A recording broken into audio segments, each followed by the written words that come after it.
আজ কিন্তু আমার বর অনেক খুশি হবে, কেন জানেন? এই যে ইলিশ মাছের ঝোল আর গরম ভাত পেয়ে। তো সেটা কিন্তু সে নিজে খাবে বলে খুশি হবে না, সেটা সে আমায় খাবো আর সে তাকিয়ে তাকিয়ে দেখবে। এই জন্যই সব থেকে সে বেশি খুশি হবে। আসসালামু আলাইকুম, কেমন আছেন সবাই? আল্লাহর রহমতে আমি অনেক ভালো আছি। সকালবেলা হাঁটতে যাওয়ার পরে বাসায় এসে তো একটু দুধ চা খাইছিলাম। মানে দুধ চা কইতে আমার লজ্জা লাগছে, কেন জানেন? পাশে লেবুর রস আছে, আবার এদিকে দুধ চা খাচ্ছে, আবার এদিকে ডায়েট করছে। কি আর বলবো, বাঙালির মত বোঝেনি তো।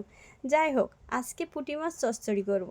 ওই যে কালকে পুঁটি মাছ আনছিলাম না, সেই পুঁটি মাছটা টমেটো দিয়ে সুন্দর করে কাঁচা ঝাল কেটে তারপরে পেঁয়াজ কাটছি অনেকগুলাই, তাই দিয়ে একটু হাতে মাখা চচ্চড়ি করব। একদম মানে পাত্রে লেগে লেগে যাবে, পোড়া পোড়া হবে, সেই চচ্চড়ি করব। আর একটু ইলিশ মাছ ঝোল করব। ওই যে বলছিলাম আজকে আমার বর অনেক খুশি হবে, কেন জানেন? আজকে এই যে ইলিশ মাছ ঝোল দেখছে না, সে কিন্তু অনেক খুশি হবে। কিন্তু সে কিন্তু নিজে খাওয়ার জন্য না। এই আসলে এই স্বামী নামক মানুষটাকে এত বেশি ভালোবাসি কেন জানেন? মানে সে আমার হাতে কোনো কাজ না করলেও তার কিছু কিছু সাইড আছে, এত ভালো লাগে। তো সে বলার মতো না, অবশ্যই তার সামনে বলে না, সামনে বললে তো আবার র্যাঙ্ক বেড়ে যাবে। দেখবেন আপনি, সামনে বললে আবার কিন্তু র্যাঙ্ক বেড়ে যাবে। তো যাই হোক, মানে এই ইলিশ মাছ ঝোল আমার অনেক পছন্দ গরম ভাতের সাথে। তো এটা যখন আমি আজকে খাবো, ও মিনিমাম আমার দিকে যে কতখানি তাকিয়ে থাকবে তো সে বলার মতো না। মানে এর আগে এরকমই হয়েছে। এবার তো মনে করেন সিজনে আমি ওকে তেমন ইলিশ মাছ আনতেই দিইনি, ওই আমি যখন বাজারে যাই হয়তো একটা দুইটা করে কিনে নিয়ে আসি।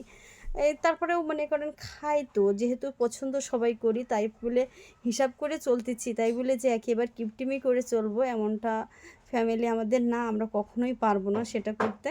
তো যাই হোক, আজকে আবার একটু রান্না বান্না করার পরে একটু পায়েস রান্না করছিলাম। অনেক দিন পায়েস রান্না করা হয়নি। আহ, এর আগে সিমাই টিমাই রান্না করছি কিন্তু পায়েস রান্না করিনি, তো আজকে একটু পায়েস রান্না করলাম। আর ওই যে এটা খাবো, ওই যে 11টার সময় খাইছিলাম, 11টার সময় আবার আমার একটা ডায়েট চ্যাট আছে। তো মানে আসলে কি বলবো, হাসিরই কাণ্ড, সবাই হাসবে। এইদিকে কিন্তু পায়েস খাচ্ছে, এদিকে ডায়েট করছে। আচ্ছা, তাহলে কি কখনো ওজন কমে বলেন?